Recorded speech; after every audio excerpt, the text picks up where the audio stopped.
I've seen powerful people humiliate employees just for sport. But that night, I did something that changed the mood of an entire restaurant in a matter of seconds, and I still feel the weight of it every time I close my eyes. I'm just a waitress in Manhattan, newly hired, trying to pay my bills and stay invisible. But I got thrown onto the table of a millionaire known for crushing people with his words, and everyone there acted like he was untouchable. I thought it would be like that too, until he forced me to choose between my job and my dignity. You think you know who comes out on top in a story like this? I thought so too, but the reaction of the people watching, including someone in his own family, turned that night around in a way I'd never have had the courage to make up. Before I tell you this secret, tell me in the comments, where are you listening from? I pushed the kitchen door open with my shoulder, still adjusting my apron, and that's when I felt it. It wasn't the smell of butter and garlic or the heat from the stovetops. It was a strange, heavy silence, like someone had switched off the air in the room. The clatter of pans softened, conversations turned into whispers, and even the bartender stopped banging ice into the shaker. The hostess looked at me with wide eyes and only moved her lips. No sound. He's here. I followed her gaze and saw the manager in the hallway wearing that fake smile people use when they trying to please a hurricane. Everyone's movements changed faster and more careful, as if the floor had turned into glass. An older waitress brushed past me and squeezed my arm hard, like a warning. "Don't argue. Don't stare. Don't even breathe loud," she muttered. I laughed nervously, thinking she was exaggerating. Then I heard his name for the first time, like a curse whispered inside a church. Grant Holloway. When I looked out at the dining room, I understood why. He didn't have to raise his voice to be noticed. The man took up space, just by existing. Dark, flawless suit, watch glinting quietly on his wrist, and that kind of posture that makes you feel small before he even says a word. He sat at the corner table, the best in the house, the one with a view of the glowing high-rises, and the taxis down below, like the whole city was his private backdrop. The sommelier approached with a bottle that probably cost more than my rent, and I could literally see the manager sweating in an air-conditioned room. The worst part wasn't the wealth. It was how everyone around him reacted. No one looked like they were working there. They looked like they were serving a king who could end their careers with a single sentence. I felt my throat go dry, and my brain started building excuses. I am new. I didn't know. I shouldn't even be here. But before I could take a step back, the manager turned to me with this forced calm and spoke quietly, like he was handing me a bomb. "Mia, you're taking the Holloway table." And as I lifted the tray and took my first step toward him, Grant slowly raised his eyes, and it felt like he'd already decided I was guilty of something. I crossed the dining room with the tray shaking just a little, trying to hide in my posture what my body had already given away. The air was too cold from the AC, but my back was hot and damp like I was under a spotlight. I could hear the soft clink of silverware, restrained little laughs, and that piano in the background that sounded expensive even when it missed a note. Every step felt too loud on the plush carpet. All I could think was, don't spill anything, don't stutter, don't give him a reason. When I got to the table, Grant Holloway didn't really look at me. He looked through me, like I was just part of the decor. I gave him the smile we're trained to give, that polite, good evening, welcome smile, and said my name, steady and simple. "Good evening, sir. I'm Mia. I'll be taking care of your table." He finally lifted his eyes, slowly, and I felt that look like a finger pressing into a bruise. His mouth curled into a half-smile, not friendly, testing. "You're new," he said, like he was reading a label. I confirmed, politely, and started asking about water, wine, appetizers, the basics. He cut me off halfway, pointing at my hand like I was holding something filthy. "That thing's shaking. Are you scared?" Right then I felt the blood rush to my face, that hot wave of embarrassment that makes you want to disappear. But I breathed through my nose, very slowly, and answered in the same calm tone, "It's just the weight of the tray. Sir, what would you prefer, still or sparkling water?" Out of the corner of my eye, I saw another waitress staring at me wide-eyed, as if I'd just run a red light. He let out a short, sharp little laugh. And then he started talking the way people talk when they enjoy pressing where it hurts. He commented on my accent, asked if I'd finished school, said people like you always mess up orders when the table is important. I stood there listening, the tips of my fingers cold on the silver tray, but I kept my voice steady, like I had a wall inside me. I wrote everything down correctly, repeated the order back calmly, and from the outside I probably looked confident, but inside I was counting heartbeats. That's when he leaned back in his chair, cracked his knuckles slowly, and said, with a cold kind of pleasure, "Now, before you write that down again, you're going to call me the right way." I froze for half a second, because I understood immediately it wasn't about etiquette, it was about control. Grant Holloway clasped his hands like a judge about to announce a sentence, and the whole room seemed to drop its volume on instinct, like everyone had been trained to feel his mood. The manager, on the other side of the room, stood too still, too focused, wearing that "please, don't start anything" look. The tray doubled in weight not because of the metal, but because of what that demand carried. "The right way," he repeated slowly, like he was training a dog. "It's not sir, it's not Mr. It's Mr. Holloway, and when you say it properly. None of this rushed, common people talk." The word common hit me like a slap. He didn't have to touch me to deliver. I took a breath, and for a second I thought about giving in, just to end it quickly. But something in me locked up, maybe from exhaustion, maybe from dignity, maybe because I'd swallowed too much crap in life already, calling it normal. I tilted my head slightly, the way I usually did with difficult guests, and spoke in a tone that wasn't defiant, but wasn't submissive either. "I understand, sir. I'll address you with respect." He narrowed his eyes, as if I'd gotten it wrong on purpose, and his smile grew just a bit. "I didn't ask for respect. I asked you to call me the right way." He glanced at the neighboring table, like he wanted an audience. "Or, are simple instructions too hard for you?" My heart pounded so hard I could feel it in my throat. Somewhere behind me, a woman laughed under her breath. That laugh gave me a hot flash of anger, because I realized some people there fed off that kind of humiliation. Grant stared at me, waiting for me to back down, and I knew that if I gave in like that, it would be the beginning of a whole night of just one more thing. I squeezed the pen so hard I felt my nail digging into my skin, and I chose my words like someone walking on thin ice. "I can call you Mr. Holloway," I said, calmly, "but I am not going to talk like I am less than I am to do it."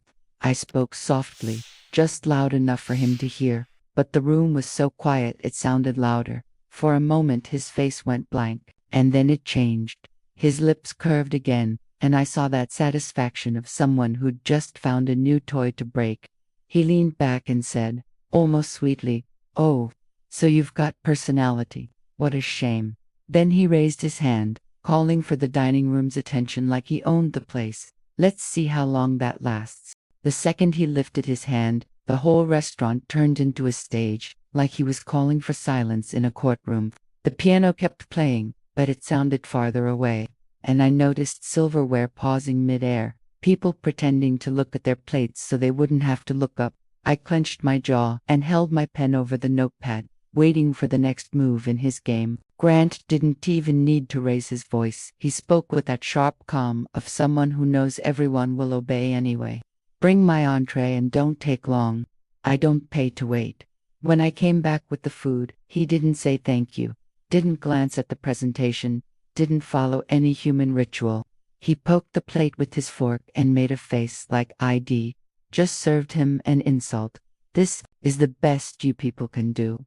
He looked around, loud enough for the next table to hear, and I saw the manager take a step forward, then think better of it. Grant pushed the plate a few inches away, and, with a lazy little flick, knocked one of the potatoes onto the floor. It wasn't an accident, it was a demonstration. The potato bounced once on the expensive carpet and stayed there, ridiculous, like a child's dare.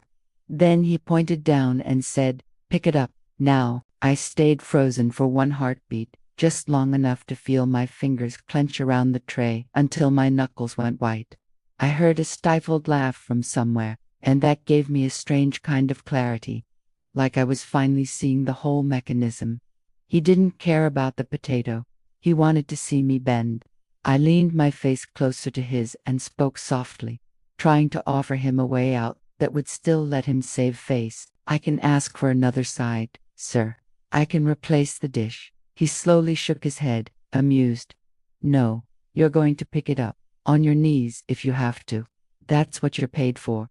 That's when I let the air out through my nose, slowly, and lowered the tray a bit, steady, like I was planting myself into the floor. I looked at the potato on the carpet, then at his face, and I realized I'd rather lose that job than become a story people tell laughing at the bar later. I straightened my shoulders and spoke clearly enough for his table to hear, and from the silence that followed, I knew the whole room heard it too. Respect isn't something you scream about. It's something you earn with your actions. Grant froze with his fork midair, mouth slightly open, like someone had broken a law in his personal universe. And I still hadn't done the thing you're imagining I did. If you've ever had a boss or a client like that, subscribe to the channel, because the payback I gave him was deserved and he was about to see it up close. The silence after my sentence wasn't pretty. It was uncomfortable, that heavy quiet that makes even the air feel thick, like everyone's waiting for somebody to explode. Grant stared at me with a crooked smile, and I could see the idea forming in his head. Crush me right there, in front of everyone, to teach a lesson. He pulled the plate closer and started cutting the steak slowly, with exaggeratedly calm movements, like I was an insect trapped inside a glass. Look at that, he said loudly. The new girl thinks she's a philosopher. A few people let out short little laughs, those cowardly laughs that come out just to please. I stayed standing where I was, not moving, because I knew if I took a single step back, he'd control the rhythm. My arms started to ache from holding the tray, so I rested it gently on the side of the table, making no noise, no tremor. Grant leaned forward as if he were going to share a secret, and spoke in a tone that sounded intimate but was meant to cut. You know what I buy with money, Mia? I buy silence. I buy people bowing their heads. I buy you doing what I say or walking out of here with nothing. He flicked his eyes toward the floor again and smiled wider. Last chance. Pick it up. I looked at the potato on the carpet and then at his plate, perfectly arranged like something out of a magazine photo, and I felt one simple, clear thing. I was not going to become the sort of person who shrinks because of a fancy name. My fingers loosened one by one from the tray, like I was getting ready for a decision I couldn't undo. I took the plate in both hands, firmly, without rushing, and I saw his expression change. Not fear, but disbelief. The whole restaurant seemed to freeze along with my movement, and then I did it. I tilted the plate and emptied everything onto his table, sauce dripping, steak sliding, garnish spreading out like the order of the universe had come undone. It wasn't a wild outburst. It was a clean, final gesture that said, "We're done." The sound was soft, just porcelain scraping and liquid hitting the tablecloth, but it felt like the loudest sound of the night. Grant shoved his chair back with a jolt and shot to his feet, staring at the mess like he couldn't believe it was real. I stayed where I was, looking right at him, because in that second I knew the fear had just switched sides. For a moment, nobody moved. It was like the whole restaurant had frozen on the same frame, waiting for the world to correct itself. I heard a wineglass tap lightly against something, a thin little tink of crystalline. That was the only real sound in the middle of the shock. Grant stood there, his chair crooked behind him, glaring at the table like he'd been robbed in public. I watched his hand rise slowly, not to wipe the mess, but as if he were about to point and order someone to drag me out. "Security," he said.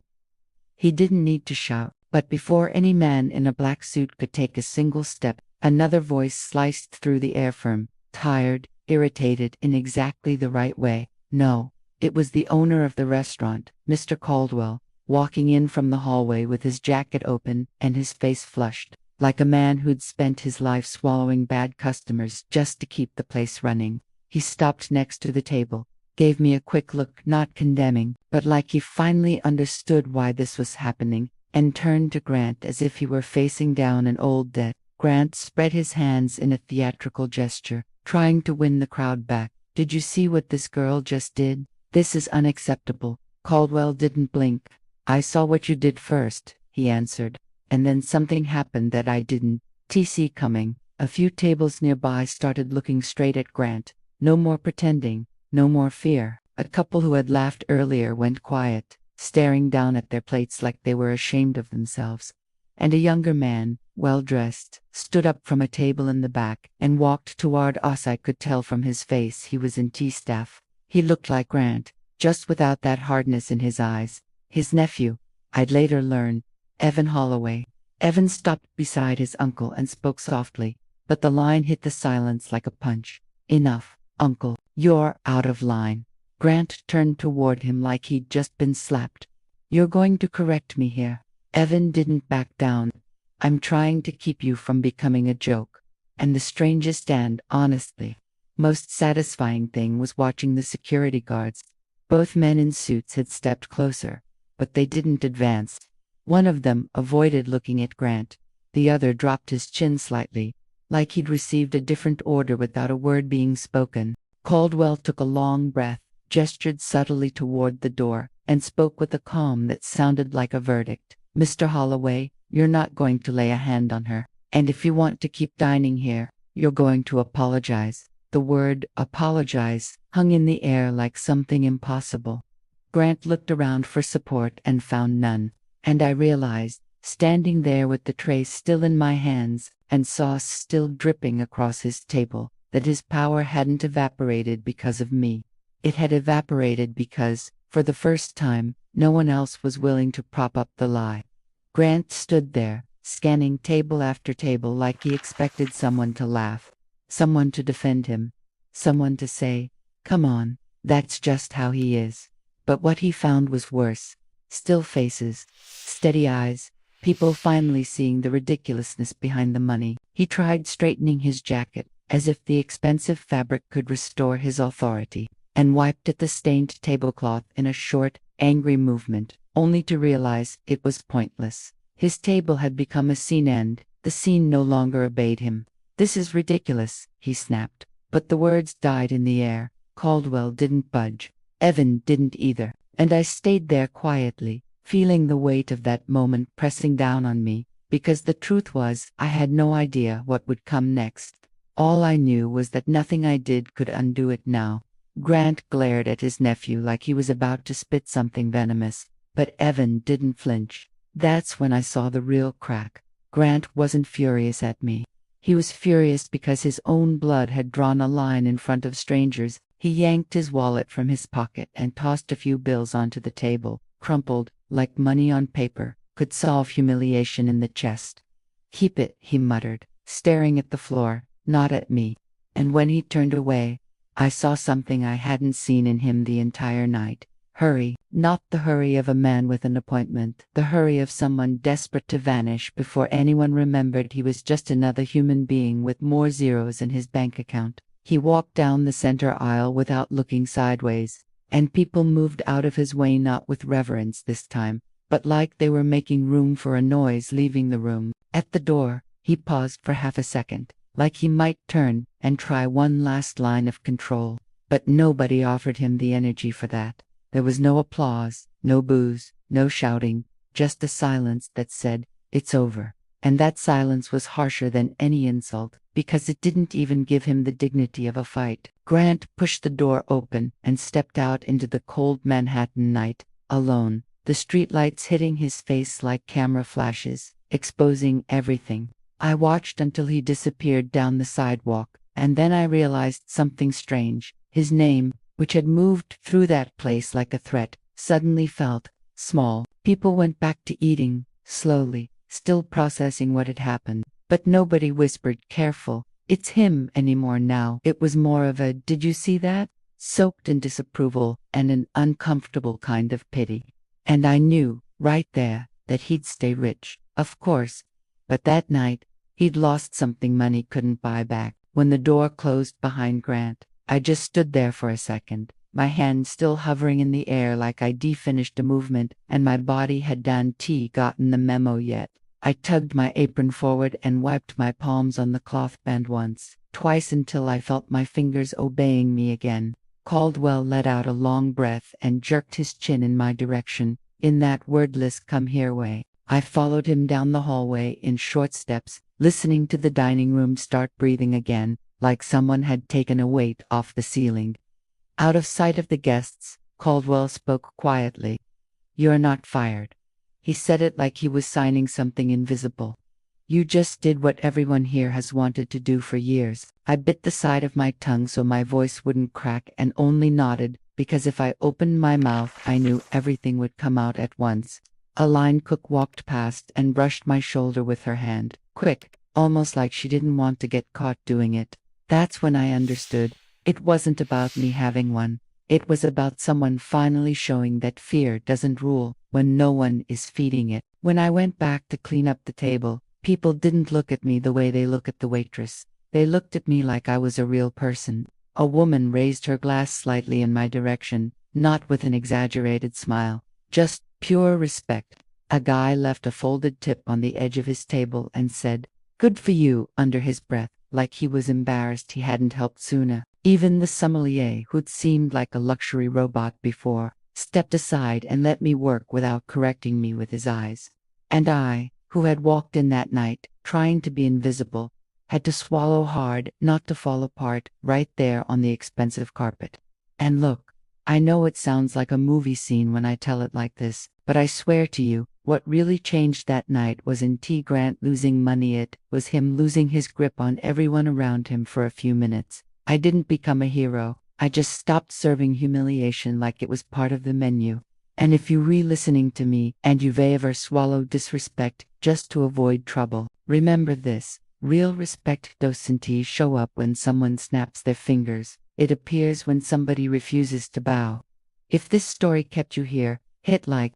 After that night, I didn't become famous, I didn't win an award, and my rent still shows up on the same day every month. But something changed inside me and in the way people around me saw themselves. I kept working, kept serving tables, but I never again lowered my head like respect was a tip. Weeks later, through bits of conversation, I heard that Grant Holloway had stopped coming in, not because he went broke, people like him don't, but because that place was no longer the stage where he could walk in and everyone would obey. And the most ironic part, his money kept buying things. It just didn't buy back the way people looked when they heard his name. If there is such a thing as karma, for me, it was this. Watching a man used to controlling every room learn that there is a kind of power that disappears the moment nobody feeds it anymore. And I learned that dignity isn't a pretty word, it's an ugly, uncomfortable choice you make with your hands shaking, and then you live with the consequences. I would do it all over again, and you have forgiven him. If this story held you to the end, leave a like,